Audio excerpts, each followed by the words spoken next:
Este vídeo es parte del proyecto 251M de 2023, financiado por el Gobierno de España.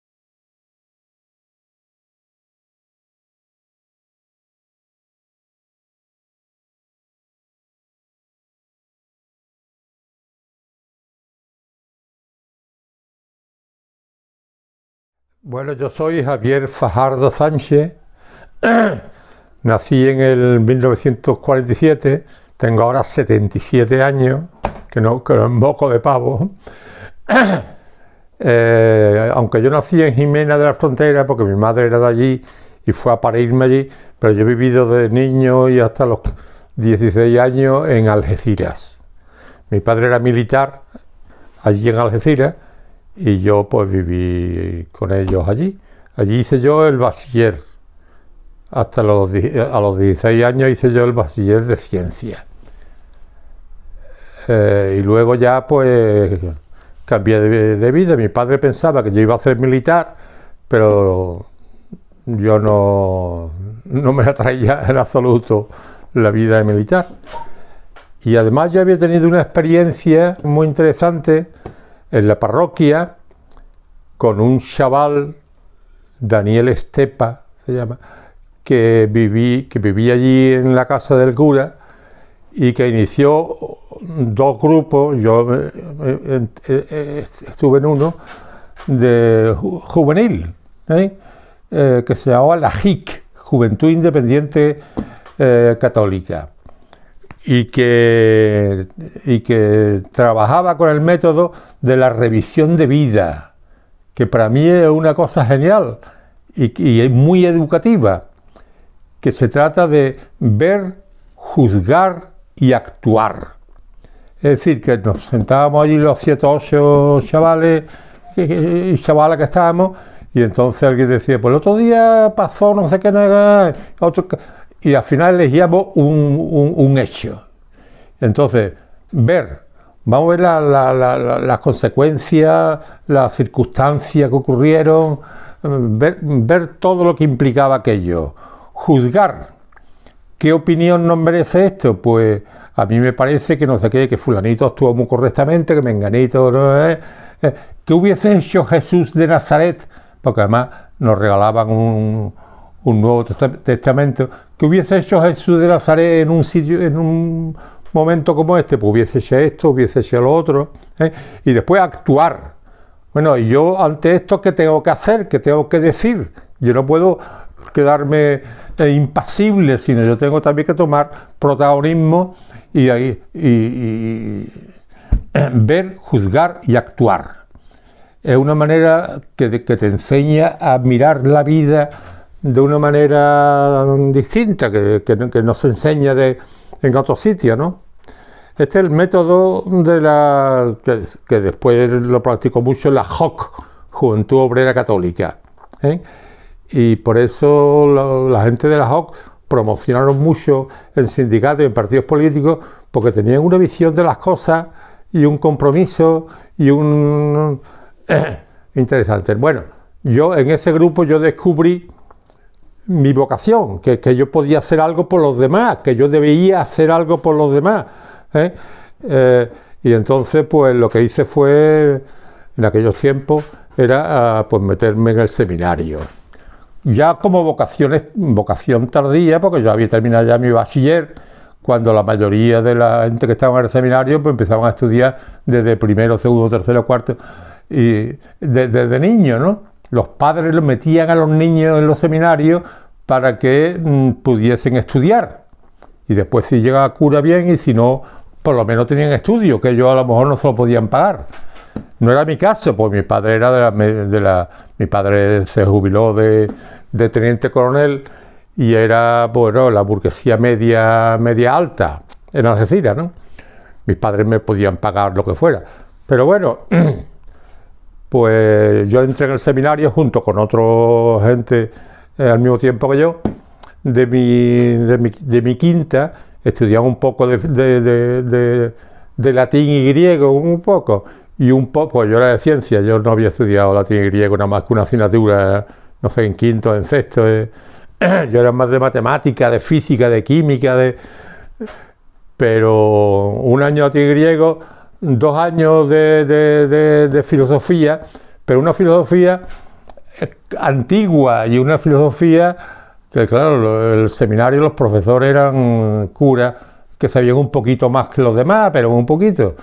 Entonces, pues claro, Platón y Aristóteles, y San Agustín y Santo Tomás, y la metafísica, y pero todo era una cosa muy cutre. De luego de modernidad no había nada, ni siquiera de Kant un poco, pero Kant está complicado, que nadie sabía hablar de qué decía Kant. Pero de Freud, por ejemplo, de psicología, pues no nos enseñaban prácticamente nada. Y no digamos de Marx y Engels, de eso nada. Ni de la evolución, porque Dios había creado el mundo en 7 días, la Tierra era plana y tenía colgado el Sol y la Luna que iban dando vueltas. Eso era lo que viene en el Génesis, lo que se creía a pie juntilla. Y cuando se publicó la teoría de la evolución, pues se echaron las manos a la cabeza, eso lo podía hacer, pero por otra parte era evidente de que había fósiles antiguos y de que había animales que se parecían mucho unos a otros y que dependiendo dónde vivía, si hacía más sol o menos sol, pues era más negro, era más rubio, en fin, cosas evidentes, ¿no? Bien, entonces estaba a punto de empezar el concilio y afortunadamente el obispo de Cádiz, Tomás Gutiérrez Díez, murió en el primer año que yo estaba en el seminario. Aquello me parecía a mí absurdo, ¿no? La gente para salir a la calle había que ir con sotana, yo con 17 años, con sotana. Y la gente decía, va a saltar Levante, porque cuando salían los seminaristas, que íbamos en fila de 3, íbamos o a la catedral, o a una misa, o a jugar fútbol va a saltar Levante, decía la gente en Cádiz. Eso ya no existe. Entonces afortunadamente murió aquel obispo, Tomás Gutiérrez Díez, en mi primer año, ¿no? Y lo sustituyó un hombre que sí fue importante en mi vida y que fue genial, que era Antonio Añovero Ataún. Antonio Añovero. Y bueno, en aquellos tiempos los obispos casi lo nombraba el gobierno español, pero se lo colaba, el Vaticano se lo colaba, porque haciéndolo obispo auxiliar no obispo titular, sino obispo auxiliar. Y había estado en Málaga como obispo auxiliar y de ahí lo mandaron a Cádiz, y cuando murió el otro ascendió. Y este hombre, que ya vislumbraba el concilio, que estaba empezando en ese momento te hablo de 1960 y mucho, 60 y mucho, estaba empezando el concilio Vaticano II, y este obispo, que además de ser obispo, era creyente en Jesús de Nazaret, no en el tinglao, pues nos mandó a estudiar todo el teologado de Cádiz, Ceuta, nos mandó a estudiar a la Universidad Pontificia de Salamanca. Entonces aquella universidad estaba todavía regida por los antiguos que estaban también en contra del concilio, pero ya había algunos profesores que habían estado en Alemania y tal, y que tenían otra visión más clara. Entonces allí nosotros, pues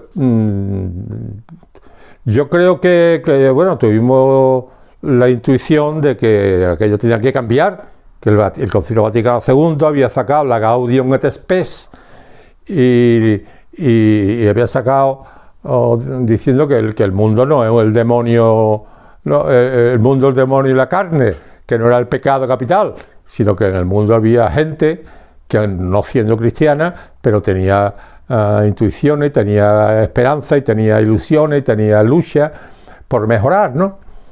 Entonces, pues, nosotros estamos vislumbrando eso, ¿no? Entonces llegó un momento donde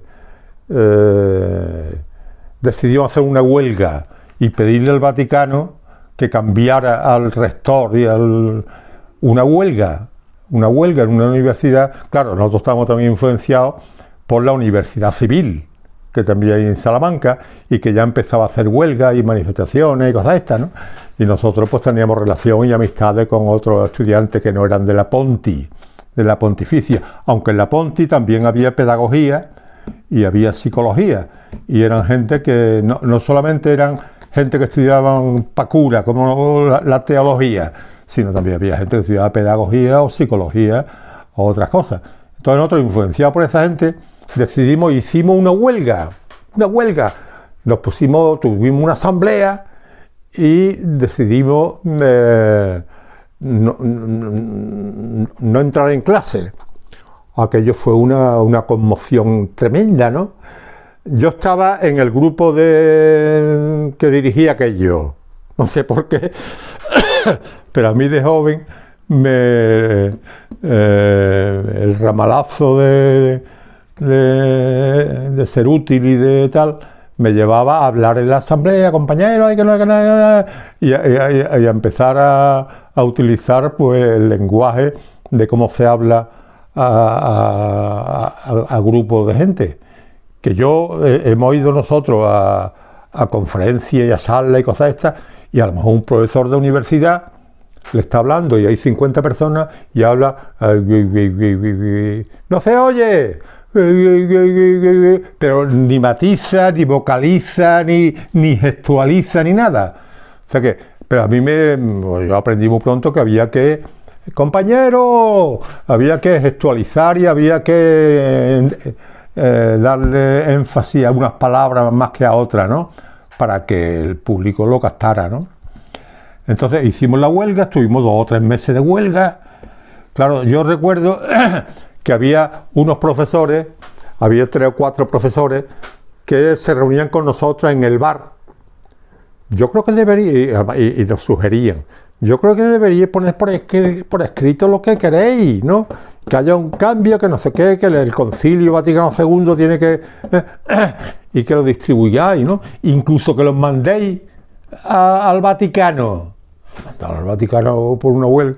Total, que le hacíamos caso a esos profesores. Y entonces llega un momento donde estos profesores nos dicen: deberíais dejar ya la huelga, porque el Vaticano, que me consta que tiene interés en haceros caso en muchas cosas, no va a poder hacerlo mientras haya una presión, porque el Vaticano no puede actuar bajo presión. Pero si dejáis la huelga, veréis cómo... Total, que nos convencieron. Y entonces pues nos reunimos otra vez a la asamblea, que bueno, la asamblea la reuníamos todos los días.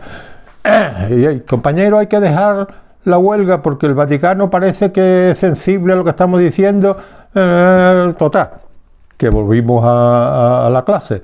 Y efectivamente, a los 2 meses, el Vaticano quitó al rector, quitó al decano y quitó a los profesores más carcas y puso a otros. Entre ellos, los 3 que nos asesoraban con nosotros llegaron a obispos, los 3, a obispos altos. Monseñor Setién, Monseñor... no me acuerdo ahora. Bueno, llegaron a obispos importantes, ¿no? Y entonces tuvimos que nombrar... y el Vaticano mandó a un auditor,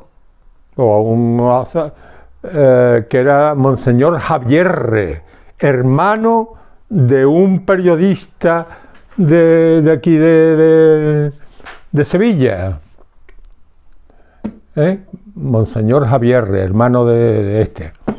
Y entonces pues se quiso reunir con los 10, una comisión de 10, los que dirigen aquello. Entonces, ve tú, Javier, total, nos estuvo preguntando ahí todo, y al final pues el Vaticano, Rico, cambió a toda esta gente y puso lo nuevo. Esa fue mi primera experiencia de lucha, que fue a finales de los 60, que fue en 1969. Pero yo ya allí había leído, aparte del Concilio Vaticano II, había leído un libro que era Teología de la Liberación, de Gustavo Gutiérrez, que hablaba de la teología de la liberación.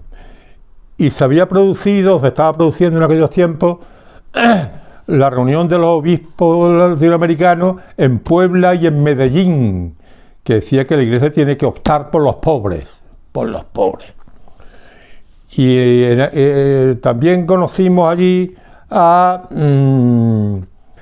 porque además del teologado de Cádiz, había otros teologados, entre ellos El Salvador y el latinoamericano, el seminario latinoamericano, que la gente más descollante, de más listilla de América la mandaban a la Universidad de Salamanca, a la Pontificia.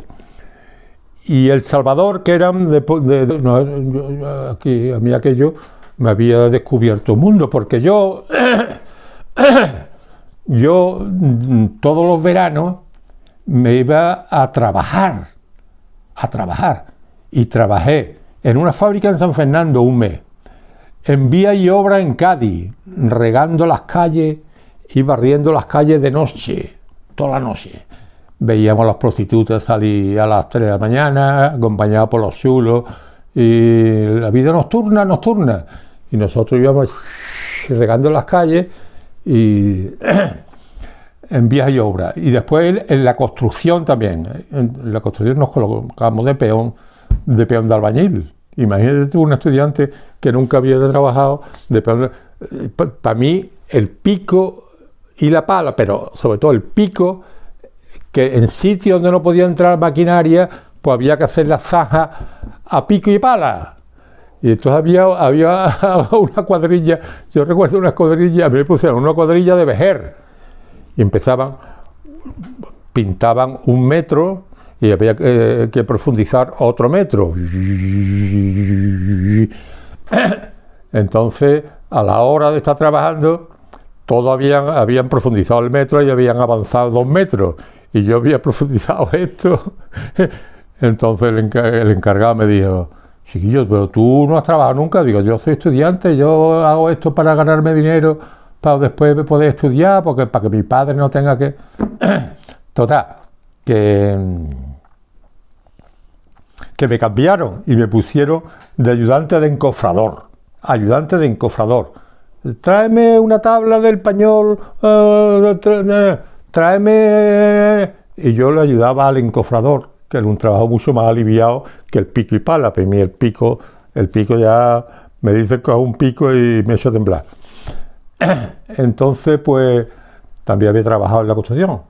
Y también había trabajado un mes en Alemania, porque me dijeron, otros estudiantes de Salamanca, me dijeron, en Osnabrück, que es en la Baja Sajonia, en Osnabrück,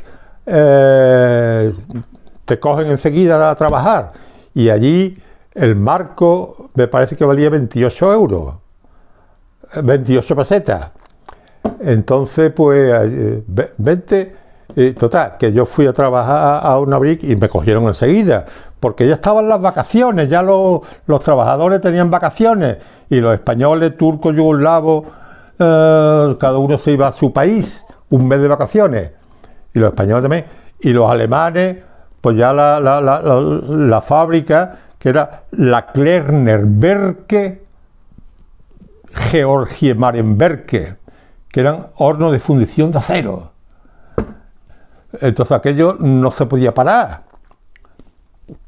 Pero los alemanes decían que yo me voy de turista a residencia de la propia empresa o a España, que con lo que yo gano aquí, allí vivo yo como un rey.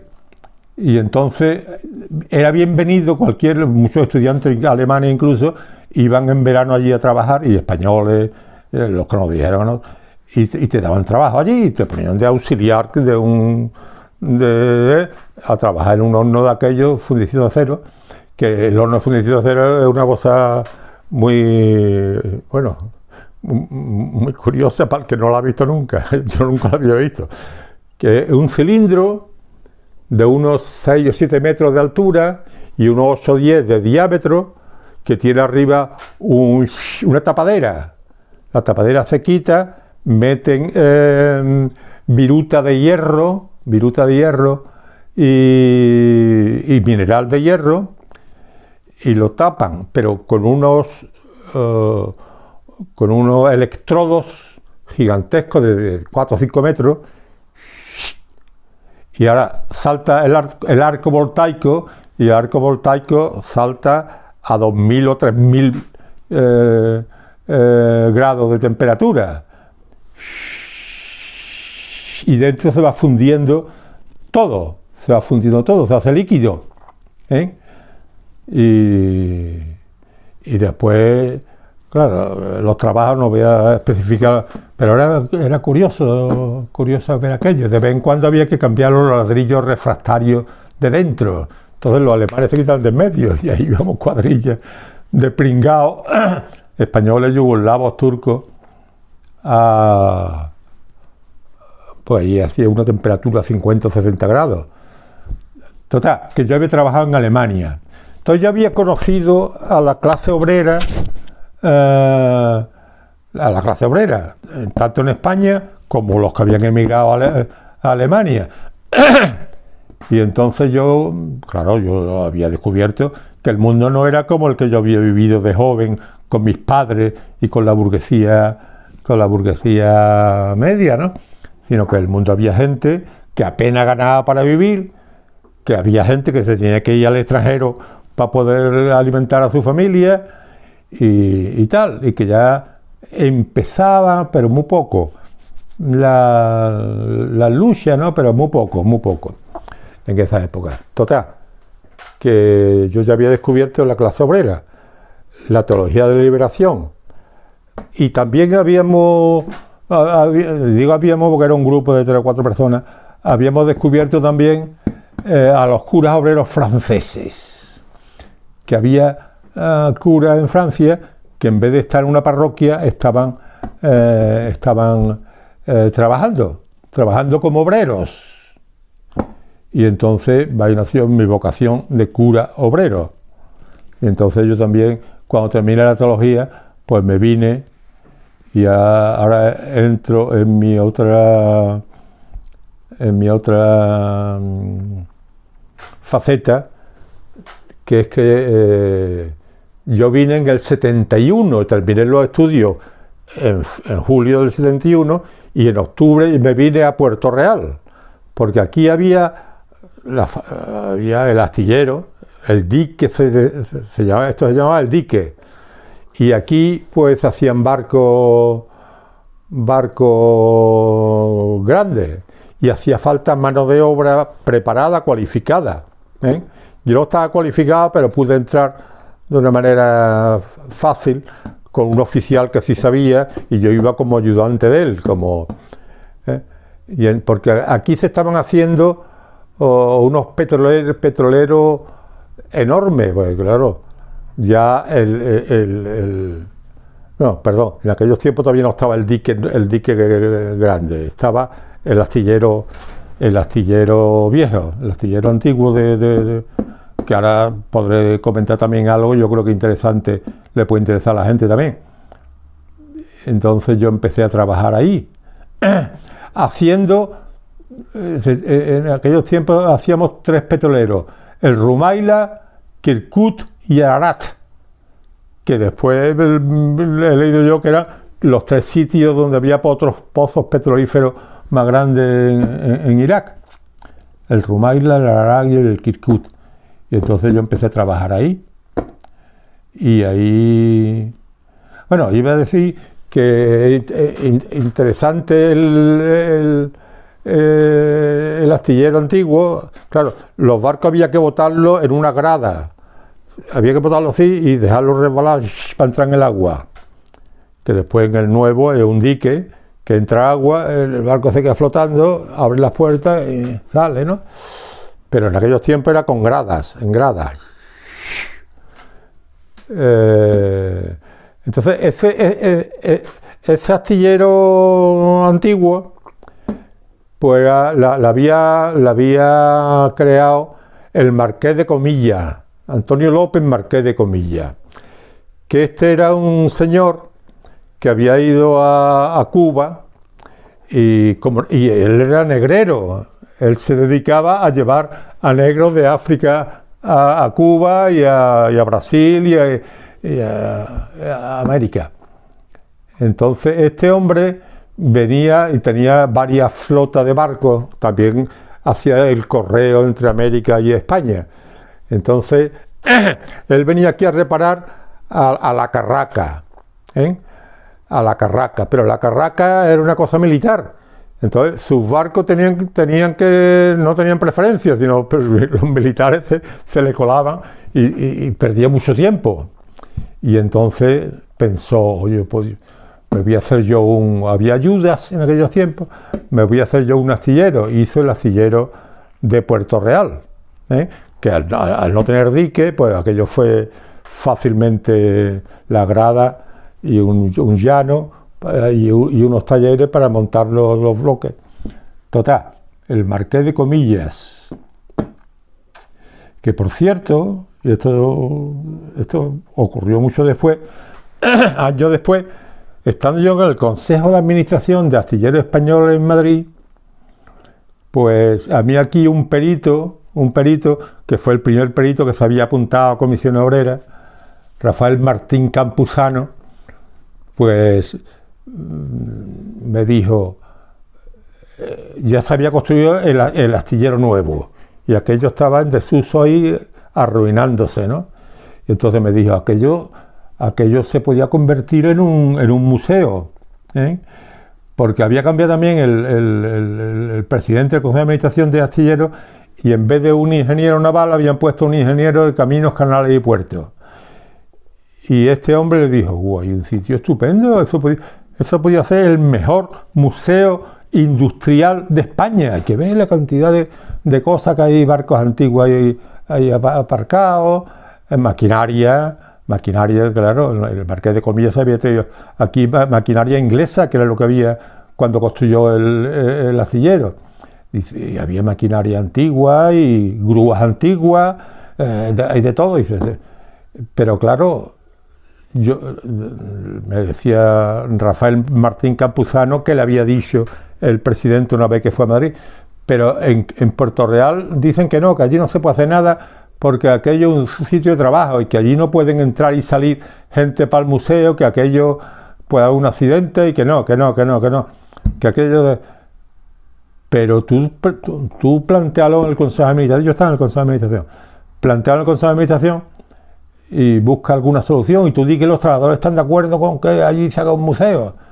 Y efectivamente yo lo hablé y entonces el presidente me dijo, ¿pero usted cree que los trabajadores están de acuerdo? Y dice, por supuesto que están. ¿Y cómo podían entrar? Digo, hombre, astillero de Puerto Real siempre, toda la vida de Dios, han venido unos barquitos desde Cádiz para traer al personal que trabajaba aquí, que era de Cádiz, unos barquitos, y cada barquito puede caber 300, 400 personas. El museo tampoco va a haber miles de personas, pero pues, y entonces no tienen que cruzar el astillero nuevo, sino ya va directamente el astillero antiguo, ¿no? Y allí la cámara de bombas, en fin. Total, que yo entré a trabajar en montaje en Nervión, porque el sistema que había en aquellos tiempos, sobre todo, era la empresa principal, que tenía unos 1000 trabajadores, y después contratas, empresas de industria auxiliares, que muchas de ellas eran de los mismos ingenieros, mismos jefazos de eso. Tú montas una contrata y coges 40 o 50 personas, yo te doy trabajo y te procuro que te pague bien y tú me das bien Total, que allí había 70, 80 contratas por lo menos. Alguna grande e importante, que es la que yo entré, montaje en Nervión, que era vasca, Montaje Nervión tenía 100 trabajadores. Y otras más chiquititas, otras de 40, otras de 50, otras y hasta de 10. Pero había un montón de contratas.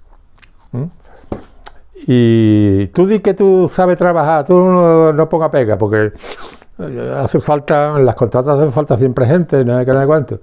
Total, que yo entré a trabajar allí. Pero claro, el sistema de trabajo, para que la gente ganara un poquitín más, era de 2 turnos al día, de 12 horas cada uno. 12 horas y después por la noche otras 12 horas. Un turno y otros turnos, y de vez en cuando se cambiaba, el de noche pasaba de día, el de día de noche. Y con eso, con las horas extraordinarias, se ganaba un poquito más, pero muy poco más. Pero bueno, más que en el campo sí, y más que en la construcción sí, se ganaba. Entonces pues empezamos a trabajar. Y yo ahí entré en contacto, muy pronto, me pareció una barbaridad porque yo no acostumbrado a trabajar así, pues un estudiante de teología en Salamanca, pues a mí se me hacía muy fuerte y sobre todo muy largo. O sea, yo lo único que podía hacer era comer y trabajar, dormir, levantarme, ir a trabajar, comer, claro, de 12 horas. Esto no puede ser, esto así no puede. Claro, como se gana tan poco, pues hay que echar la hora. Y como le dices tú a la gente que no eche, y además la gente el que se niegue va a la calle. Total, que yo allí entré en contacto con 4 o 5 personas de mi propia contrata de Montaje Nervión, que eran del puerto de Santa María y que habían entrado en contacto con Antonio Álvarez, que luego fue alcalde comunista del puerto de Santa María, Antonio Álvarez, que era un dirigente de una bodega del puerto y que era un poco el referente de un movimiento que estaba surgiendo que se llamaba Comisiones Obreras. Pues 3 o 4, a este lo tuvieron varias veces, pero iban las mujeres iban a la comisaría y al final lo soltaban, porque claro, tampoco. Total, que esta gente habían estado en las juventudes comunistas y conocía a Antonio Álvarez y al Partido Comunista. Y entonces esta gente decía, vamos, aquí hay que hacer algo, tantas contratas como hay, aquí hay que hacer algo. Estamos todos en el sindicato vertical, que era el único que existía legalmente. Entonces en mi empresa, pues 3 o 4 se habían jubilado, se habían ido, no sé qué, y había que hacer elecciones del sindicato vertical. Y entonces pues, preséntate tú, Javier, que tú sabes hablar bien, que tú no sé qué, no sé cuánto. Claro, yo tenía un poquito más de formación. Bueno, vale, y me presenté y salí junto con otros. Y en otras contratas, claro, normalmente la gente, aunque fuera el sindicato vertical, cuando tenía que votar en secreto, votaban al más avispado, al más combativo, al más luchador. Entonces empezamos a llamar a gente de otras contratas, a delegados de otras contratas y a reunirnos para plantear cosas conjuntamente. De hecho, planteamos algunas cosas conjuntamente y la dirección de astilleros vio que allí había una fuerza y que había que conceder cosas y había que. Entonces empezaron a ir las cosas en contrata mejor gracias a esa lucha. Ya no había tanto despido, ya los encargados no podían tratar con la punta del pie al trabajador porque se le montaba un pollo enseguida.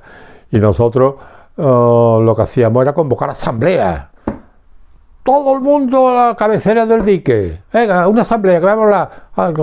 Compañero, aquí hay que no sé qué, no sé cuánto, hay que exigirle que no. Y levantábamos unas reivindicaciones. A ver, voto a mano alzada, los que estén de acuerdo. Todo el mundo, ¿no? Pues ahora vamos a ir a la dirección y vamos a estar allí media hora para que la dirección se dé cuenta de lo que estamos reivindicando. Y una comisión subirá, una comisión. De ahí salen las comisiones obreras. Una comisión que suba a hablar con la dirección y a decir lo que queremos, lo que exigimos, lo que no queremos cuánto. Y todo el mundo allí en la puerta de la dirección. Total, así empezamos y así empezó la lucha y empezamos a organizar a la gente a partir de las contratas.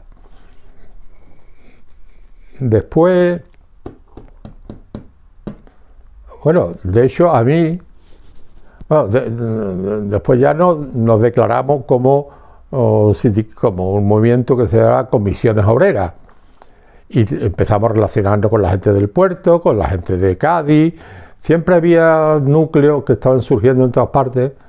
Y yo recuerdo que el movimiento, o sea, que lo que más nos aglutinó a nosotros fue un convenio de la PYME, de la pequeña y mediana empresa, un convenio de la PYME provincial.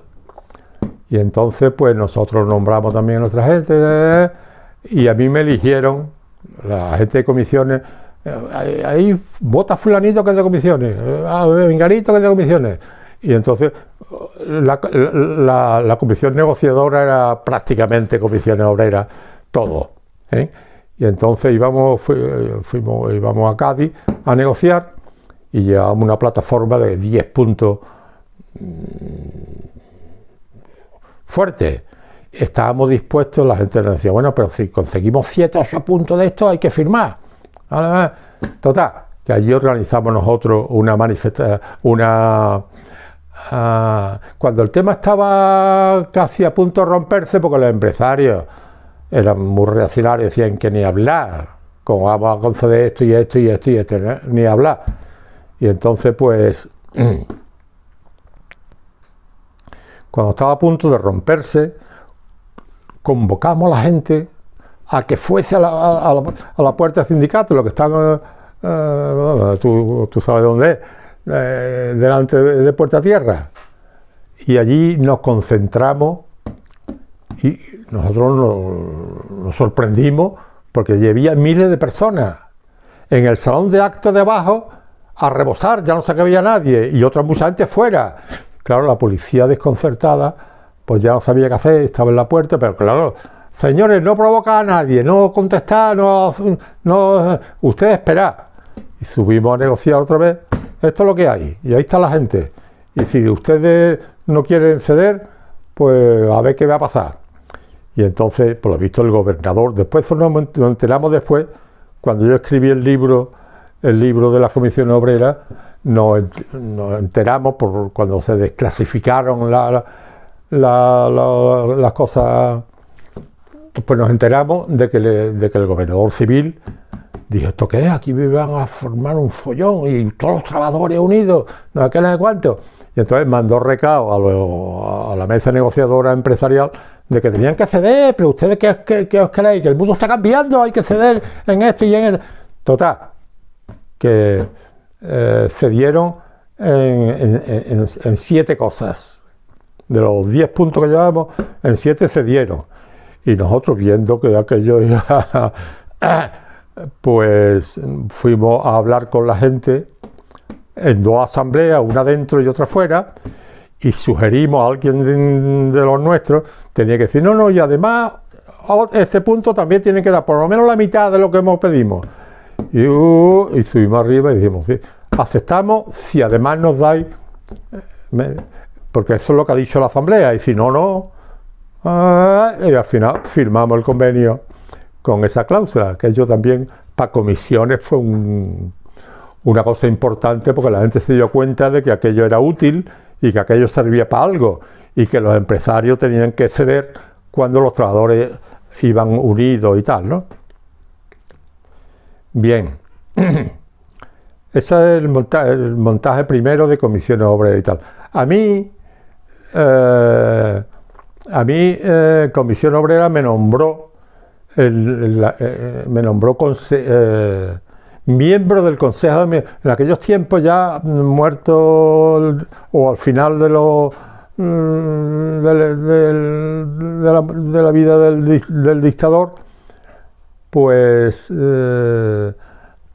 los sindicatos, comisiones y UGT consiguieron, bueno, perdón, un poco más tarde, porque los sindicatos todavía no existían como reconocidos como tales, pero en el año 76, 77, pues los sindicatos, comisiones UGT, la STV y la Intersindical Gallega. Los cuatro, aunque el mayoritario con mucho era Comisión Obrera en todas partes, pues tenían derecho a nombrar dos miembros del Consejo, en el Consejo de Administración. Y a mí me nombró Comisión Obrera, que lo que yo explicaba antes del museo, pues ocurrió. Claro, aquello no servía nada más que para enterarte tú de los cambios que van a producir. Y también aquí te daban un sobresueldo, como a todos los consejeros de administración, le daban un dinero sustancial. Claro, yo, aleccionado por Comisión Obrera, yo ese dinero que recibía cada mes se lo tenía que ingresar a Comisión Obrera en una cuenta. Es una manera también de financiar la cuenta de los sindicatos. Yo lo ingresaba allí y me dijeron: cuando tengas que hacer la declaración de Hacienda, hazlo de las dos maneras, con tu sueldo normal y corriente de astillero y con esto también. Y la diferencia que eso, pues el mes siguiente no lo ingresas todo, sino te quedas tú con esa diferencia porque tú no vas a perder dinero. Cuando ya nos organizamos como sindicato y exigimos que los sueldos fuesen íntegros, pero que la jornada fuese de 8 horas. En el año 75, un mes después de muerto Franco, el obispo de Cádiz nos ordenó, y éramos 3 curas obreros y otros 4 que no, eran 7. Libro que se pone: botas, casco y monos de obrero ante el altar. Los curas obreros y se lucha por la justicia social del 66 y del 63. Pero yo siempre decía: cómprate una sotana por si acaso, por lo menos un clériman. Que no, que Jesús nunca tuvo uniforme. Jesús era seglar. Y mi parroquia, el astillero. Mi parroquia, las barriadas y la junta de... Y yo no, vaya, que no tuve cargo ni nada. El obispo no nos quería ordenar, pero nos ordenó por presión de otros, porque en la provincia de Cádiz,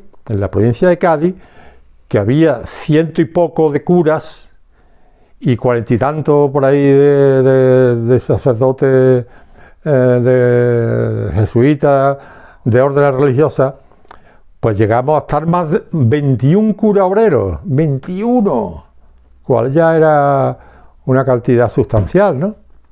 En proporción, ¿no? Pero yo nunca quise saber nada de eso. Aparte que mi visión también de la Iglesia y mi visión de la jerarquía era muy negativa. O sea, que Jesús no fundó nunca una iglesia, Jesús nunca fue clérigo, ni cura, ni nada parecido. Y la iglesia, con Constantino,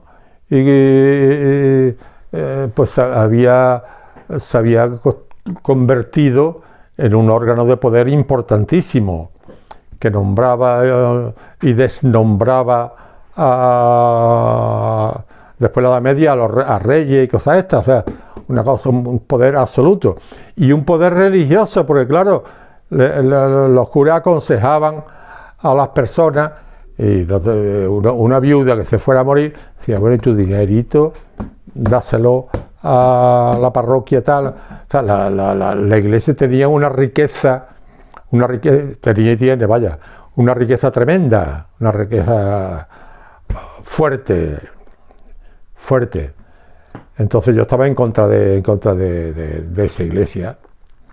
Me parecía que era, y en España lo había sido siempre, la iglesia la que junto con la nobleza eran los que habían oprimido al pueblo.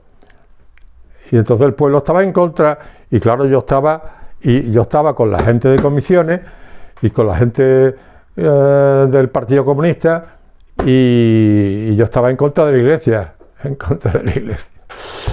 Porque yo, aparte de Comisión Obrera, me había apuntado también al Partido Comunista. Hubo un sacerdote jesuita llamado Horacio Lara Palma, que vino a trabajar casualmente a una empresa, a mi misma empresa, Montaje Nervión, en la azucarera de Jerez. Y después se vino a Cádiz y aquí puso una asesoría jurídica junto con 2 o 3 abogados, Fernando Martín Mora, junto con unos cuantos abogados, que fue el germen. Los que se apuntaban ahí al final eran comisiones obreras. Y entonces este cura obrero jesuita, pues era del Partido Comunista y de comisiones obreras. Entonces a mí me convenció también, yo me afilié al Partido Comunista, aunque mi actividad siempre fue sindical. De cura religioso no quise saber nada ya. Incluso mi fe también fue evolucionando con la gente, ¿no? Porque eso de que hay un Dios que vive en las alturas, rodeado de ángeles que tocan el arpa, música clásica, música moderna no, y con los santos, los que morían después de haberse confesado, iban al cielo. Entonces ahí estaba el nivel superior, luego el nivel nuestro, donde estamos la gente normal, la gente viva, la gente normal y corriente, y luego estaba el infierno. Bueno, y en medio se inventaron también el limbo, pero el limbo, ¿qué es lo que es? A Jesús le dice el limbo y dice, qué tontería más gorda. Ahí van los niños sin bautizar, iban al limbo y al infierno. Yo iba por la calle y dije, mira, ese, cuando se muere, va, según la iglesia, va al infierno. Todos los que estamos aquí vamos al infierno. ¿Por qué? Porque hay que ir a misa todo domingo y fiesta de guardar. Y si no se va a misa todo domingo y fiesta de guardar, es un pecado mortal.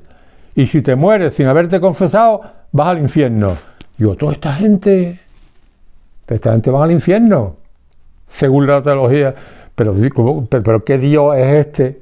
¿Qué Dios es este en las alturas, escuchando música clásica, que condena a todo el mundo? Eso no puede ser, eso no puede ser. Jesús hablaba de que Dios era como un padre. Y como un padre tenía que perdonar, tenía que amar, tenía que...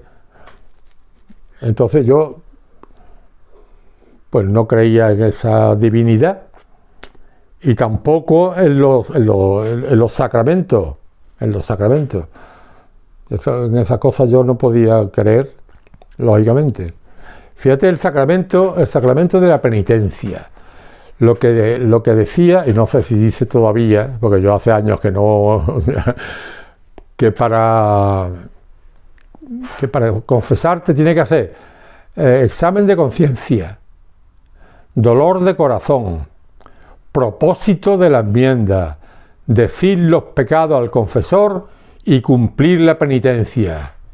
Y decía, pero si Jesús, cuando habla del perdón, habla de un padre al que a su hijo le pide, dame mi herencia que me voy, y se lo gastaba en puta y en juerga, y después arrepentido porque ya no tenía para comer, pues vuelve a ver si mi padre, y el padre lo recibe con los brazos abiertos, le da un abrazo, vente, y encima vamos a matar un cordero para comérnoslo porque yo tenía un hijo que se había perdido y ahora ha vuelto.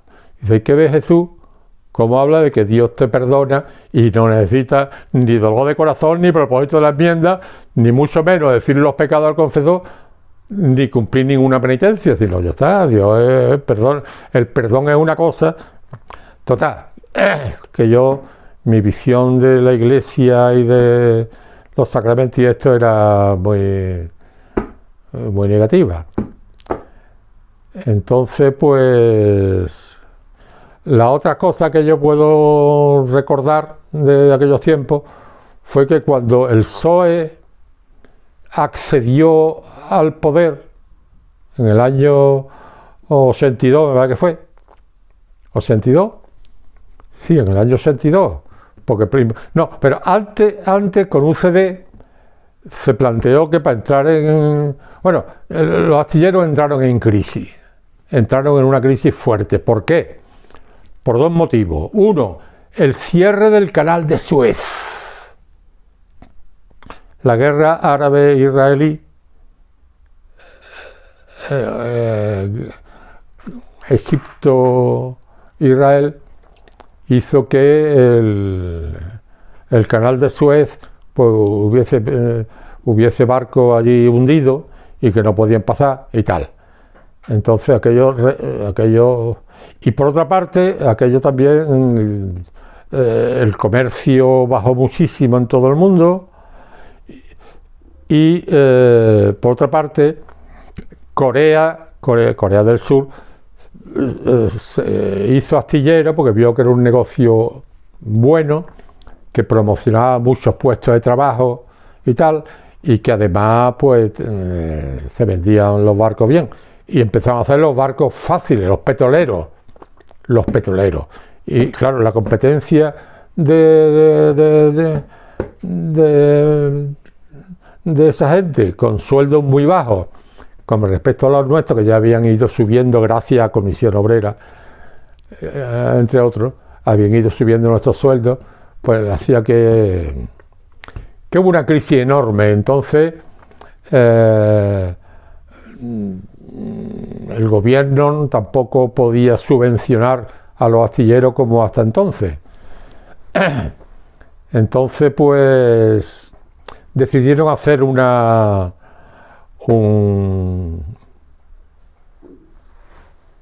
¿cómo se llama esto? Decidieron cerrar un astillero. El ministro de Industria era un vasco, que luego fue alcalde de Madrid, era un vasco, y en el País Vasco, en Bilbao, había dos astilleros, Sestao y Olaveaga. En Galicia también estaba Astano y astillero de Bazán. En Andalucía estaba Cádiz, Sevilla y Puerto Real, y en Valencia estaba Manise, que era la fábrica de motores de barcos. Esto era, y entonces querían hacer cerrar un astillero. Entonces nosotros dijimos, el más indicado somos nosotros, porque aquí hay dos, pero el vasco no va a cerrar ningún astillero vasco. Y entonces empezamos a hacer huelgas, manifestaciones, orientados sobre todo por Comisión Obrera, que éramos mayoría, aunque ya la UGT había aparecido de la mano de gente que había estado conmigo en el seminario. Rafael Román, por ejemplo, que fue presidente de la Diputación, fue compañero mío de mi mismo curso, y Ramón Vargas Machuca del PSOE de mi mismo curso, y estudiamos en Salamanca, y después ellos ya se arrejuntaron y después se casaron con dos salmantinas, con Xeres, Mercedes Dobarco Robla, y Ramón con una que fue concejala del Ayuntamiento de Cádiz. Hicimos nosotros unas manifestaciones tremendas, orientadas por comisiones y UGT, sobre todo por comisiones. Nos dirigimos a las asociaciones de vecinos de Cádiz, de Puerto Real, del puerto de Santa María, de San Fernando, y conseguimos una manifestación. La manifestación en aquellos tiempos decían que era la más grande que había habido en Cádiz. Enorme, tremenda. Entonces el gobierno de UCD no se atrevió, tuvo que ceder. Yo también estuve en la comisión negociadora de esta reconversión, la primera reconversión naval. Y entonces allí, en aquella reconversión naval, pues lo que se acordó, el acuerdo, que fue favorable, y nosotros dijimos que había que votar que sí, porque era bueno, era jubilación anticipada varios años antes de desde los 61, con el 89% del sueldo, 89% del sueldo, y la empresa seguía cotizando por ti hasta que tú cumplías los 65, que era la jubilación. Con lo cual tú seguías cotizando por ti como si estuvieras trabajando. Y tú estabas en tu casa con el 89% del sueldo y esperando la jubilación, que sería como jubilación anticipada, baja e incentivada. Te daban X millones, yo no me acuerdo cuánto, y depende también del puesto de trabajo de cada uno, pero te daban unos millones. Mucha gente también cogió los millones y se vino. Yo he conocido, bueno, muchos pusieron un negocio en Puerto Real, pusieron una tiendecita, compraron un taxi con los millones que le daban. Total, que la reconversión aquí, y además eso era voluntario, cogía los millones que quería, y la prejubilación también era voluntaria, aunque todo el mundo se apuntó, como es lógico.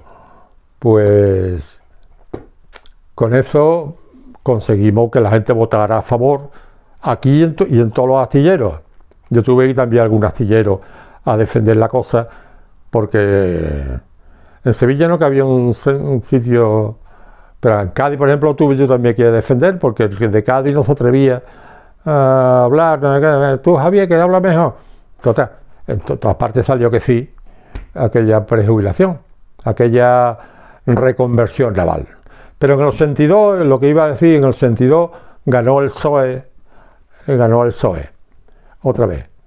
Y entonces, pues, planteó una segunda reconversión. Aquello no podía seguir igual, porque claro, el Estado tenía que reponer pérdidas en los astilleros, porque beneficios no había, porque el beneficio no se lo había llevado a las contratas.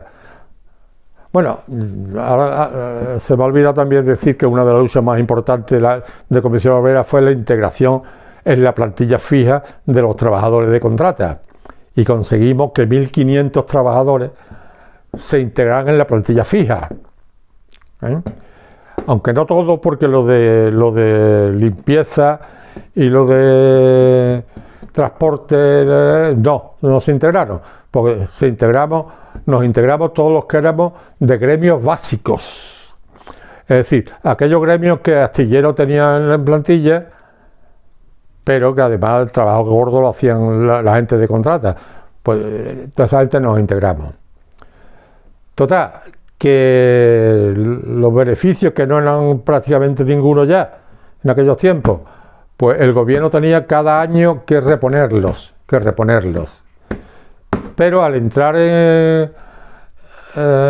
cuando ya España entró en la OTAN, primero en la OTAN y después en la Unión Europea, o el mercado común, se llama entonces el mercado común, ya los estados no podían subvencionar pérdidas de las empresas, sino la empresa que no tenga beneficio, que se hunda y que se vaya a hacer puñetas. Pero aquí no, los gobiernos no pueden subvencionar aquello, ¿no? Total, que en esa reconversión nueva, pues también había mucho peligro. Entonces dimos otra vez la batalla, conseguimos que no se cerrara ningún astillero, aunque todos disminuyeron también de personas. En fin, esa es la historia en aquellos tiempos. Mientras tanto, pues se hicieron los ayuntamientos democráticos, se hicieron, bueno, entró la democracia, ¿no? Ahora quien más pueda hablar que yo de eso, porque yo participé, pero como apoyo desde fuera, aunque yo pertenecía al PC, pero yo no participé.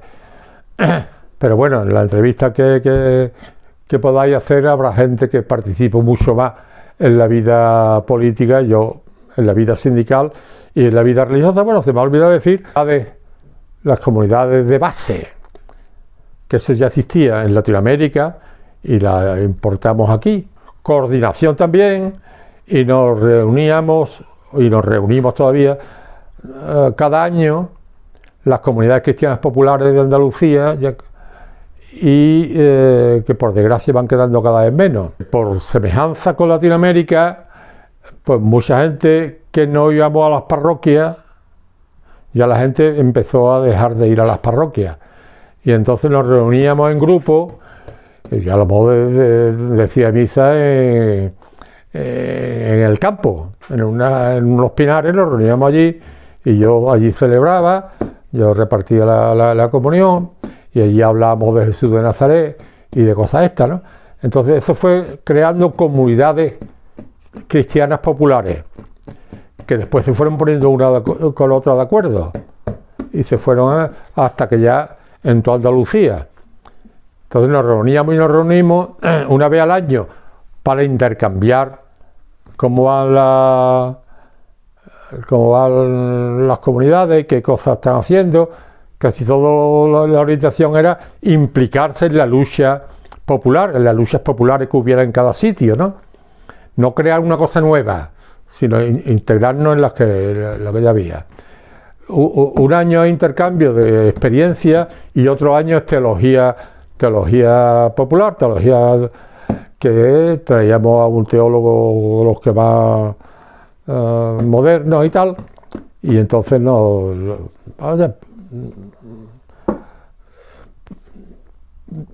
propagar ideas nuevas, ideas tal, ¿no? Y yo lo último que quería decir de esto, también estamos en baja las comunidades cristianas populares.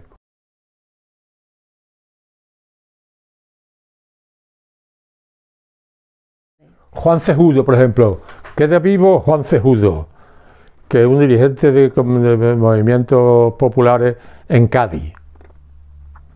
También está jubilado. Es que ya, claro, éramos toda gente de mi edad, y la gente de mi edad, pues ya hemos pasado a mejor vida, que se dice. Hemos pasado a escribir. Mira, yo me dedico a escribir desde novelas hasta historia, hasta biografía, hasta de todo. Pues nos dedicamos a otras cosas y a apoyar causas. Por ejemplo, yo doy clases, o he dado clases durante 8 o 10 años a senegaleses, clases de español. Porque mi primera mujer, yo primero, no he contado nada de mi vida matrimonial, porque otra cosa que a mí me pareció absurdo era que el cura no se pudiera casar. Pero ¿a qué viene eso? Qué tontería más gorda, que no se pueda casar. Pero si Dios nos dijo que no es bueno que el hombre esté solo, y y creó a la mujer para que estuviese acompañado el hombre y la mujer estuvieran, y para poder tener hijos. ¿A qué viene ahora que el cura no puede? Esto es una cosa antigua también de la Iglesia Católica, porque la Iglesia protestante se pueden casar, la Iglesia anglicana se pueden casar, la Iglesia ortodoxa, incluso la católica ortodoxa, los curas se pueden casar. Y aquí no. ¿Por qué? Porque quien decide esto son unos vejetes que ya ellos qué van a hacer. Y entonces, total, que yo, después de la primera reconversión, que fue en el año con UCD, me fui un año a Barcelona, y allí conocí a mi primera mujer, Carmen Noya Parera, que era catalana, maestra.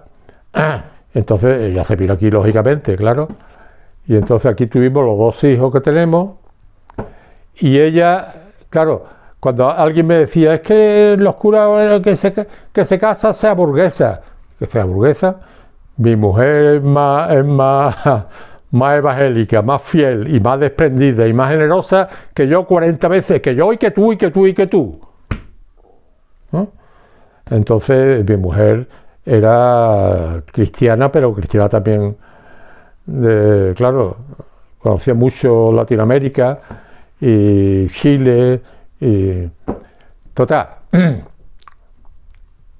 que me casé. Y después, cuando ella murió de cáncer, al tiempo de morir, pues yo me volví a enamorar, porque mi mujer, antes de morir, ella tuvo cáncer de colon, y sabía que el médico le dijo 12 meses, porque fueron a quitarle el cáncer de colon, y cuando le metieron mano, y ella dijo, ¿me han quitado el tumor? Y dice, señora, ¿cuál tumor? Porque tiene usted metástasis por todo el peritoneo, por todas partes, eso no tiene. Y ella, que era inteligente y que era valiente, le dijo, bueno, ¿cuánto me puede quedar? Le dijo, 11 o 12 meses. Y vivimos muy felices esos 12 meses, sabiendo que se iba a morir. Pero no tenía grandes dolores ni grandes molestias, ella hacía vida seminormal o normal. Y cuando murió, y antes de morirse me dijo, Javier, tú no vales para estar solo. Si encuentras una mujer que merezca la pena, no lo dudes. Y tú por eso no me vas a querer menos a mí de lo que me quieres. Pero no lo dudes y cáste otra vez. Y efectivamente, al tiempo de estar yo viudo, yo conocí a Rosa. Al final le propuse que si nos podemos. Y ella me dijo que sí. Me dijo que sí con dificultad. Porque ya teníamos yo 53 o 54 años, ella 49 o 50, y ya para ella era su primer marido. Y total, que le costó trabajillo, pero me dijo que sí. Y ya llevamos 20 y tantos años, más que yo con Carmen. Yo con Carmen viví 19 años. Javier tenía 16 y Ernesto tenía 12. Cuando se casó conmigo. A mi madre le dice, hay que ver qué valor tienes tú de echarte al cargo de 3 mozuelos, tres mozuelos, por mí y por los niños. Pero los niños encontraron en ella una segunda madre y de hecho la llaman a ella más que a mí. Rosa, no me queda cuando. Y ya nos han hecho abuelos y la nietecilla nuestra. La nietecilla nuestra, que es esta, y por aquí creo que también está, sí, pues lo que hacemos es eso, acompañar. Es que con los senegalíes, además de enseñarle español, pues te hace amistades. Por ejemplo, aquí está, este ¿no? No, este no es. Una de ellas, que yo le daba clase al marido, y ella le da clase a ella, que fue al ginecólogo porque estaba embarazada, pero no entendía lo que le decía, le dio unos papeles, total, nos hicimos amigos. Y al final al niño le pusieron Mohamed Javier de nombre, ¿verdad? Y todavía vamos, todavía lo vemos de vez en cuando, en fin. Además de eso, además de las clases esas, ¿qué más hacemos? Procuramos mantener mucho y desarrollar mucho las amistades. Y tenemos una cosa que se llaman tertulias, que ya hace también 10 años que las tenemos, porque cuando yo me jubilé, ella se jubiló más tarde, claro, pues, pero había un amigo mío de Sevilla, que se llama Teo, que se jubilaba también. A este le habían dado varios premios la Junta de Andalucía porque había hecho materiales para enseñar filosofía en los institutos. Y entonces la Junta o el Ministerio los repartía y tal. Y este se jubilaba. Y ahora, ¿qué va a hacer Teo? Ahora, ¿quién le va a hablar Teo? Ahora se jubila y se queda sin... Y entonces dijimos, bueno, vamos a inventarnos unas tertulias para que venga Teo y nos hable de su filosofía.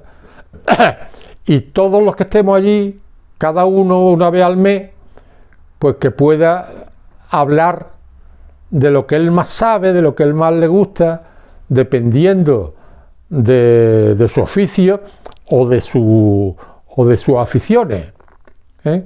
Entonces uno nos habló de música y nos dio un pequeño concierto, abajo tenemos el piano y tal.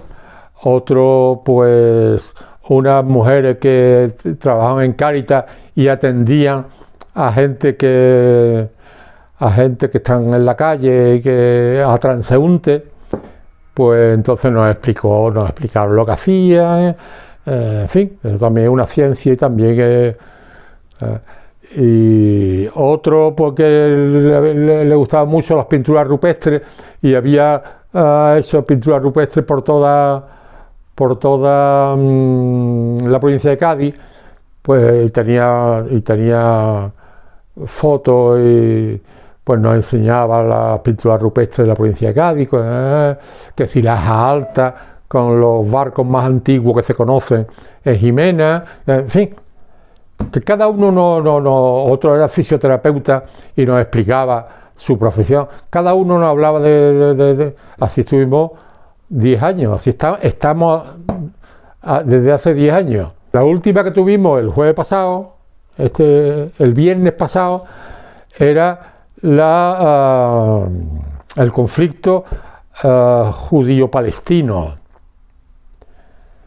Entonces me tocó a mí hacer la introducción, pero luego había gente que sabía muchísimo de aquello y gente que por lo que ve en televisión y tal, pues... Pero bueno, hablamos de la expulsión de los judíos de España y de cómo hay judíos que hablan el español antiguo, los sefarditas, y hablamos de la masacre que se estaban haciendo allí, y hablamos del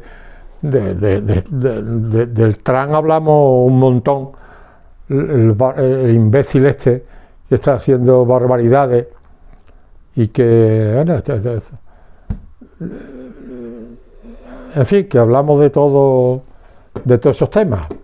Y también de que hay que, igual que hicimos con Sudáfrica, pues habría que dejar de consumir productos de allí. También vinieron gente, 2 personas que están en una asociación hispano-palestina. Yo comenté una cosa que había gente que después me dijo que no lo sabía, que Tiro y Sidón, que en aquellos tiempos era Palestina también, y que ahora es Líbano, pero que en aquellos tiempos Líbano no sé, Tiro y Sidón eran comerciantes, entonces iban por todo el Mediterráneo, pero vieron las 2 montañas de Hércules, que se decía non plus ultra, que más para allá ya no hay vida, que allí se acaba el mar, allí el mar se acababa, y ellos dijeron, esto no puede ser, ¿cómo se va a acabar el mar? Entonces fueron y entonces se instalaron en Eritrea y Cotinusa, que luego fue Gadir, luego fue Gades y ahora es Cádiz, la ciudad más antigua de Occidente, ¿eh? Entonces eso no lo sabían, y que venían buscando la plata y la ruta de la plata, porque es que por la provincia de Huelva pues había mina de plata, en fin, total, que esa fue la última tertulia que hemos tenido, y la próxima alguien ha sugerido que la hagamos sobre el Sáhara. En fin, siempre sacamos un tema, si podemos también, pues traemos a alguien que sepa de ese tema, que nos haga una introducción, y luego una tertulia, todo el mundo habla de aquello, y después nos vamos a cenar por aquí cerca y a seguir charlando. ¿Has tenido contacto o has estado cerca o sigues estando de alguna asociación de derechos humanos o pacifistas? Sí, yo pertenezco a la Asociación de Derechos Humanos, que la fundó Diamantino, que fue compañero mío, Diamantino García Costa, y yo pertenezco a la Asociación de... Y las clases senegaleses las organizamos bajo el paraguas de derechos humanos. Y yo además me volví a afiliar otra vez para pagar cuotas, Izquierda Unida y el PC. ¿Por qué? Porque yo creo que hay que decantarse, que eso de estar ahí... Bueno, yo soy así, respeto que otras personas no sean así, pero mi mujer es más ecologista y está con los verdes, pero yo, que he estado toda mi vida con el PC, pues, y entonces de vez en cuando también asistimos a reuniones políticas de ese tipo. Pues aquí en Puerto Real manda un grupo formado por gente de distintas procedencias de izquierda. También estamos ahí, aunque yo ya participo menos, porque yo he estado acostumbrado toda mi vida a tirar del carro, y ahora digo, ahora el carro que lo tienen los jóvenes, quería hacer un comentario sobre los jóvenes, que gracias a nuestra lucha han tenido de todo desde niños, se pueden pensar que esto ha llovido del cielo y que por lo tanto no hay que hacer nada para mantenerlo. Y no se dan cuenta de que hay partidos y gente intentando desmontar lo que hay para empeorarlo. Y ellos, pues, si no están despiertos y si no se organizan como lo organizamos nosotros en nuestro tiempo, no como, sino igual que nosotros nos organizamos, que se organicen como ellos quieran. Pero si no se organizan, les van a venir maldadas. Eso por una parte, un comentario sobre la juventud. Y el otro comentario es que me parece lamentable que la cantidad de gente, o sea, cómo se promociona la Semana Santa y la cantidad de grupos que hay en cofradías. Cofradía. Nosotros tenemos Tele Puerto Real y todos los días hay una noticia de cofradías. Pero si yo, ¿cómo podéis creer en estas tonterías? Y es la tradición, y es, no sé lo que es, pero me parece lamentable el que haya una religiosidad tan reaccionaria vigente, tan reaccionaria. Claro que, bueno, ¿y por qué Vox saca tantísimos votos? ¿Y por qué la derecha? ¿Y por qué Milei en Argentina y en Italia y no digamos el Trump? ¿Hacia dónde va el mundo? Bueno, pues Javier, yo ya no tengo capacidad para entenderlo ni para aceptarlo y tal, pero bueno. Javier, ¿qué es lo que te ha reportado a ti tu activismo? ¿El qué? ¿Qué es lo que te ha reportado tu activismo? Hombre, mi activismo yo creo que me ha aportado ser quien soy y me ha aportado todo positivo. Y las batallas que hemos ganado han sido para mejorar, no individualmente, sino colectivamente, y las batallas que hemos perdido, bueno, pues nos sirven para volver a dar a otras batallas y para aprender en qué nos hemos equivocado, en qué hemos hecho mal. Pero claro, yo no sería el mismo que soy si no hubiese tenido ese activismo.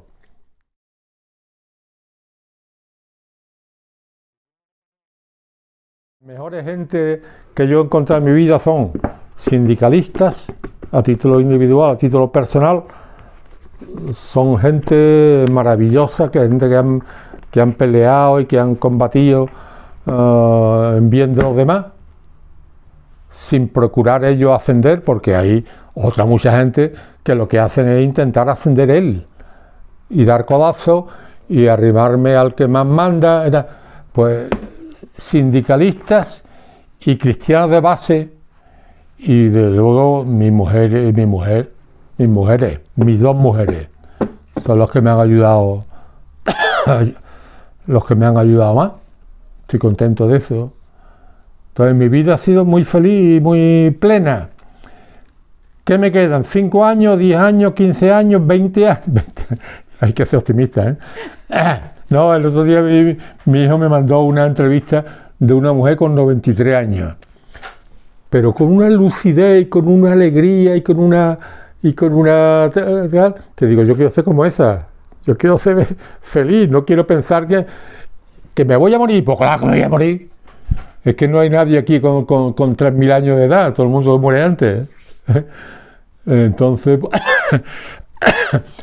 pero bueno, me moriré cuando me tenga que morir, y mientras tanto voy a procurar pues ser consciente, ser tal, y hablar con la gente y participar en lo que pueda en las causas de izquierda.